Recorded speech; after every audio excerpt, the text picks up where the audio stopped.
So today, the topic for today's message is actually relatively simple. It's very Christianese, the power of love, the importance of love. It's a kind of titling that if you see it, it can almost make your brain turn off because you think, well, I've already heard that, But I really do want to emphasize something today with this message that I think is important, and hopefully you can grasp it. And that is how love, there's a lot of ways I can be motivated in this life. A lot of ways, a lot of different motivators. But I want to say to you that the most beautiful way to be motivated, the healthiest way to be motivated, is when we are motivated by love. And I'd like to kind of share a story to give you a little perspective on that. What I'd like for you to do is I'd like you to try to imagine yourself to be just an average, ordinary 22-year-old young man. Okay? When I say ordinary, what I mean is you're not necessarily the most handsome guy, but you're not ugly. Okay? You're not physically strong and muscular. You're not athletic. You're not the sharpest pencil in the box, You're not stupid, you're not dull, but you're not particularly smart. You're not overly talented. Maybe you can, snap your fingers a couple of different ways, and that might be of interest, but it's not really a talent as far as talents go. You're just ordinary. You're an ordinary guy. But here's what happens. One day in your ordinary life, out of the blue, unexpectedly, maybe even you could say almost shockingly, the most attractive, the most beautiful young woman, 2 years younger than you, the most beautiful young woman on your university campus starts to show interest in you. And it's a little mind-boggling. She actually becomes somewhat flirtatious, and I use the term tastefully flirtatious because she's not lewd and crude about her flirtations. She's simply showing interest. When this woman smiles at you, it almost makes your knees buckle. It unnerves you, again, because she's so attractive. All your friends are very free to say to you that she's out of your league. But the truth is, she comes up to you and initiates conversations. She walks up to you when you're seated at a table in the student union building and says, hey, can I sit with you? She's the one that actually asks for the first date, and it blows your mind. It appears, from all appearances, that this woman actually likes you. And you're thinking, can this be? Is it real? Somebody pinch me, is the way this young man is feeling. And it goes on for months, 4 months, 5 months, and the young man is ecstatic. He is so happy. His life all of a sudden takes on a brand new meaning.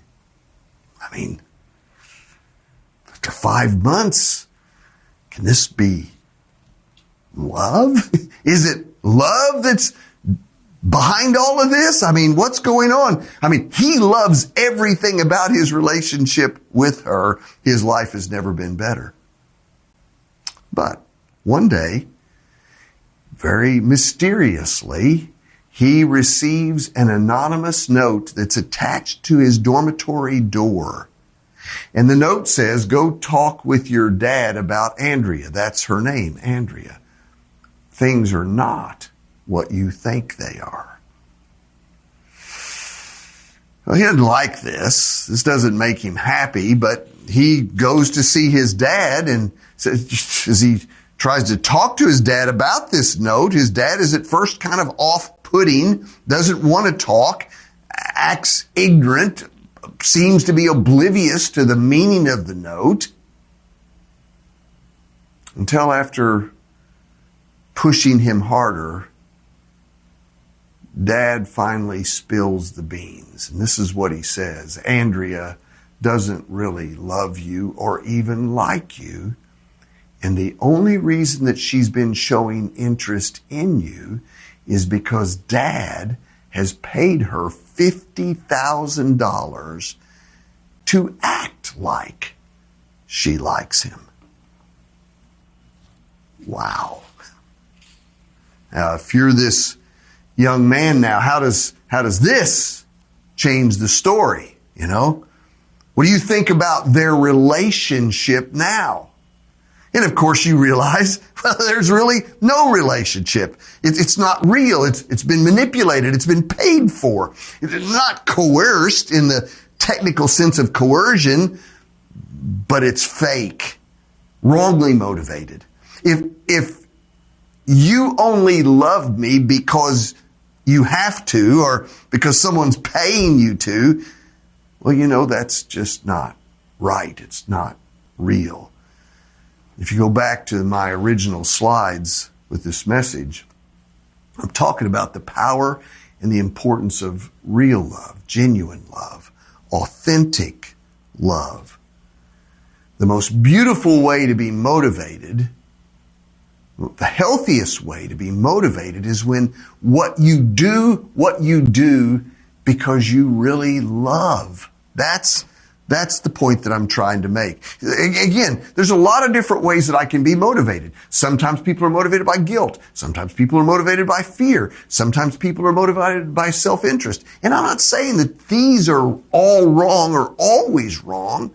There's a place. Hey, sometimes you foul up, you goober. Sometimes you do something stupid, and you ought to feel guilty for what you've done. And guilt can be a motivator to make things right. Sometimes there's a place for fear. I ought to fear this situation.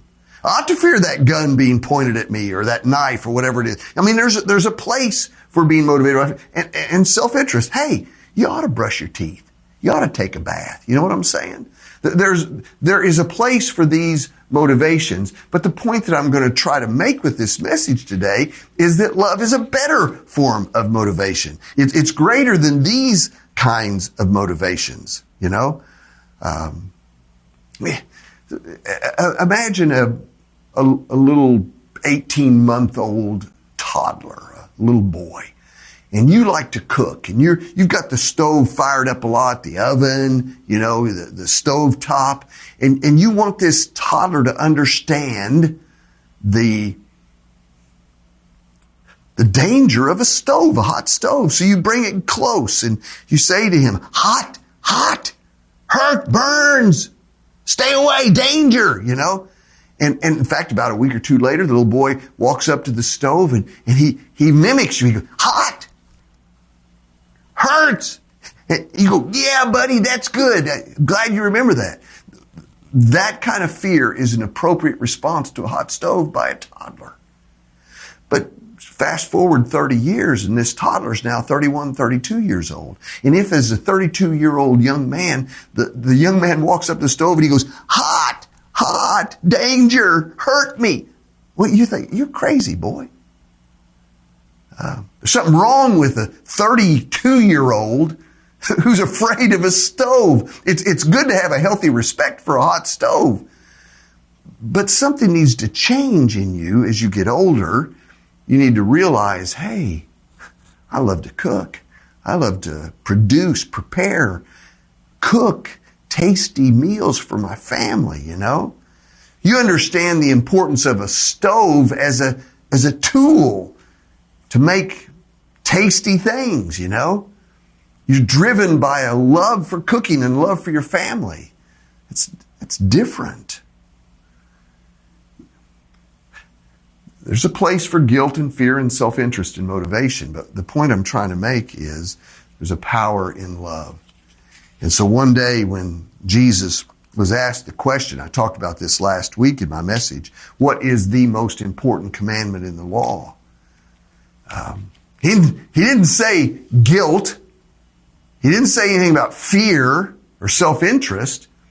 When Jesus was asked what's the most important commandment in the law, he he goes back to the Old Testament scriptures and he quotes from Deuteronomy, chapter 6, verses 4 and 5.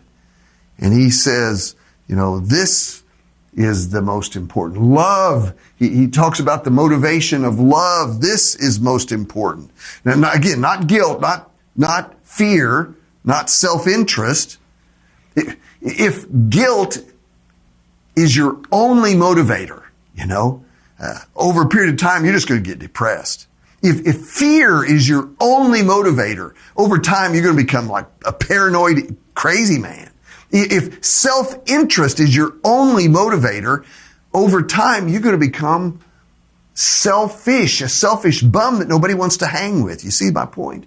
So Jesus said, if you're going to look at what's the most important thing to drive your life, to move your life, to motivate your life, the most important commandment, he said, I want you to learn how to love God with all your heart and soul and mind and strength. And I want you to learn how to love people. Love your neighbor around you. Love the people around you. There are no commandments greater than these. Again, Jesus said, I want my people driven by love, motivated by love. I want their lives ordered around learning what it means to love God. That's our motivation. And so when he was asked what's the most important commandment, he answers the Shema. He goes back to Deuteronomy chapter 6, verses 4 and 5. Now, I've included all the way down to verse 9 in this series that we're going to be looking at. But verse 4 starts out with a very basic statement. We've looked at this over the last few weeks. Shema Yisrael. In other words, hey, there's something really important I want you to understand here. I want you to hear me, listen to me, and obey what I'm getting ready to say. And then he has this great 4-word statement, Yahweh Eloheinu, Yahweh Echad. And it's almost like a chant, Yahweh our God, Yahweh alone, or Yahweh the only one, or Yahweh one. It's a statement. Now, this is the proposition, verse 4. But with verse 5, you begin to get the motivation. You shall love the Lord your God with all your heart, with all your soul, and with all your strength. In other words, the devotion that we are to have for God, toward God, is to be driven by love. Not fear, not guilt, not self-interest, but love. This word, you take this word, in English it's translated love. In Hebrew, the word is ahava. And actually, ahava is kind of what you'd call a mini splendored thing. It's a multi-dimensional kind of word that could be used in different contexts. For example, in Esther, the book of Esther, it's used to describe the marital affection that the king of Persia had for his queen, Esther. In Genesis chapter 22, it's used to describe the parental love that Abraham has for his son Isaac. In 2 Samuel, it's describing the friendship love between Jonathan and David. Ahava is used in 1 Samuel 18 to describe what I call political love. Couldn't think of another word to use there. Not a good word, really. But this passage talks about how the Israelites loved their king David. They loved him, Ahava is used to describe God's love for us. That word is used to describe how he has affection and love for us. And that it's an everlasting kind of love with no beginning and no end. It's not just a feeling. In fact, it's more than a feeling. In Deuteronomy 4, it says God loved us, loved the Hebrew children so much that he delivered them from Egyptian bondage and slavery. And of course, then it comes back to Deuteronomy 6:5. Ahava is used to describe the kind of love that we are to have toward God. See, again, the point I'm making is, over and over and over again in the Bible, there's power in love. There's an importance that should be assigned to love being our motivation. That's when we're healthiest, when I do what I do because I love. Why do you do what you do? Why do you live the way you live? Why do you treat people the way you do? Why do you respond the way you do? Are you ever motivated, driven by love. That's the point. I found this book probably 50 years ago, written by a guy named Richard Wurmbrand, or Wurmbrand, as he might say. He was a Romanian pastor. Back after World War II, for some reason, Russia, which became the Soviet Union, decided they wanted to roll tanks into different Eastern European countries and just take over them. Romania was one of those countries. And one of the first things that these communist leaders did when they came into these countries is they rounded up leader types. A lot of them were pastors, threw them in prison, tried to get them to confess to crimes or whatever it might be, but tried to, in a sense, shut them down, shut down their voice, take away their authority. Wurmbrand was actually in a Romanian communist prison for 14 years. Think about that. Simply because he was a pastor. That was it. That was his crime. When he finally got out, he eventually wrote a book called Tortured for Christ. And I highly recommend this book. I recommend you buy it, read it, full of inspiring sections, inspiring stories. There's a couple of quotes from the book that I want to share with you. He writes, I've seen Christians in communist prisons with 50 pounds of chains on their feet, tortured with red-hot iron pokers, in whose throats spoons full of salt had been forced, being kept afterward with no water, starving, whipped, suffering from cold. And you think about somebody going through this. What would be the normal reaction? What did they do? They prayed with fervor for their torturers. Prayed for them. He writes, "It is the love of Christ which was in our hearts and oozing from our souls." They had been loved by Jesus, and as they felt the love of Jesus in them, growing in them, that was real and strong in them, it begins to flow out even to those who mistreated them.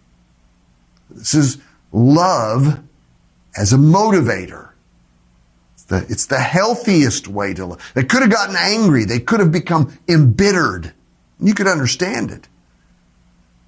It's another paragraph. It says, "A minister was thrown into my cell. He was half dead. Blood streamed from his face and body. He had been horribly beaten. We washed him." And look at this next sentence. "Some of the prisoners cursed the communists." And again, you could see this would be a natural reaction. You could understand it. This guy, groaning, said, "Please don't curse them. Keep silent. I wish to pray for them." How does a person do that? How does he do that? He does that because the love of Jesus is in him, and he in gratitude is thankful for God's love for him, Jesus' love for him, and now it oozes out, it splashes out on people around him. This is the best way to be motivated in this world. Whatever happens to you, it's the best way to be motivated. I came across an interesting story about a tribal group of people called the Fulneo tribe in Brazil.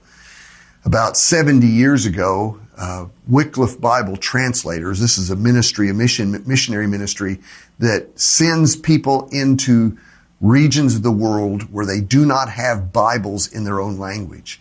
The translator lives among them, learns their language, and then eventually begins to translate the Bible into their heart language.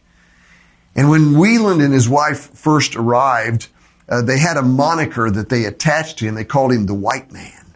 And that wasn't a compliment, because their experience with white people that looked like him, hadn't been good. They've come in, they've drilled for oil, they've cut down trees, they've depopulated forests, the white man, and he was a white man. But over time, he learned their language, and then he begins to help them. He brings medicines to them. He begins to help solve problems for the community in which he's living, the village. And so his name is adapted. He's not just the white man, but he becomes the respectable white man. And then he begins to learn their customs. And he honors several of their customs. Not that he ever compromises the gospel or biblical values, but the way they love their ancestors and the values that, holds the community together, some of their things they do, he begins to come along with those. And they give him a new moniker. Now Whelan becomes the White Indian. One day, there was a boy, a Fulneo Indian boy who was injured, and his feet were dirty and caked with blood. And Whelan brings this little boy into his home, and he washes his feet. And it really touches some of the people. And now they develop a new name for him. They begin to call him the man of God. One of the tribal leaders said, "Whoever heard of a white man washing the feet of a poor Indian boy?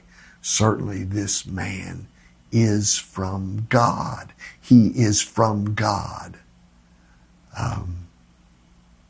This is a story of a man who, from America, moves into Brazil, into this tribal group of people, and he loves them.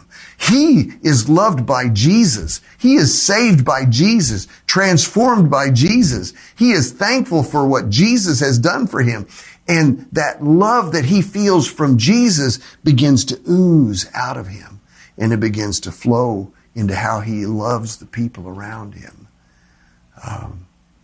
The simple messaging that I want to communicate today is I want to talk about love. And I want to emphasize that it is the most beautiful way to be motivated, and it is the healthiest way to be motivated. In fact, I would say this: does love drive you? It's a question. Why do you do what you do? Why do you treat your family the way you treat your family? Do you ever find love? Love from God, love because of Jesus, love for people. That is what's driving your life. Jesus was asked one day, of all the commandments that we could follow, what should I do? And he doesn't pull this out of thin air. He didn't just make this up. He quotes Deuteronomy 6, 4, and 5 here. He quotes Leviticus 19 here. He said, look, this is what I want to be driving and moving and motivating my people. I want you to learn how to love God. I want you to learn how to build a relationship with the God of heaven and earth. He loves you. He wants a relationship with you. I want you to learn how to love him with all your heart, with all your soul, with all your mind, and with all your strength. And I want you to learn how to love people around you. That is going to be the defining characteristic of my people. Remember the old chorus goes back to the 70s? They will know we are Christians by our love. Does anybody know that about you? Let's pray. Lord, help us today. Sometimes I am motivated by guilt and fear and self-interest in ways that are just not best and not healthiest. And so, Lord, today, my prayer for me, for everyone who's listening to this message, is that we'll reevaluate what is driving my life. Am I full of the love of Jesus? Am I grateful for the love of Jesus? And is that love spilling out from me onto other people? Lord,